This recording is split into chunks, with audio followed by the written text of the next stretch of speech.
ভোরের আলোয় উঠোনে তুলসী গাছে জল দিচ্ছিল ভাবি মীরা। সাদা শাড়ির কোণে হালকা নীল পাড়, চুলে একটা ফুল, একরাশ শান্তি যেন তার মুখে লুকিয়েছিল। বছর দুয়েক আগে মীরার স্বামী মারা যায় হঠাৎ অসুস্থ হয়ে। সেই থেকে মীরার জীবন যেন থেমে গেছে।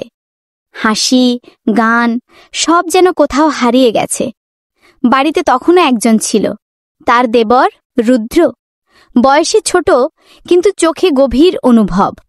সে মীরাকে ভাবি বলেই ডাকে, কিন্তু মনের কোথাও যেন তার জন্য একটা আলাদা শ্রদ্ধা, একরকম অদৃশ্য টান লুকিয়ে আছে।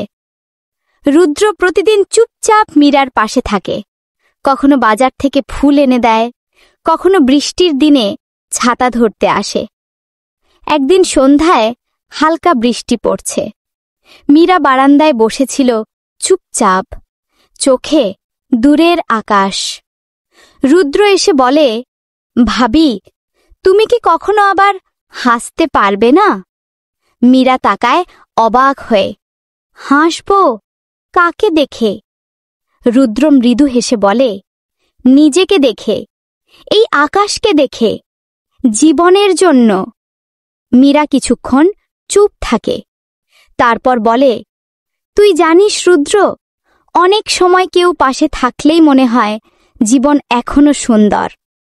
বৃষ্টি থেমে যায়, বাতাসে মাটির গন্ধ, আর বারান্দার আলোয় দুজনের চোখে কিছু কথা জমে থাকে।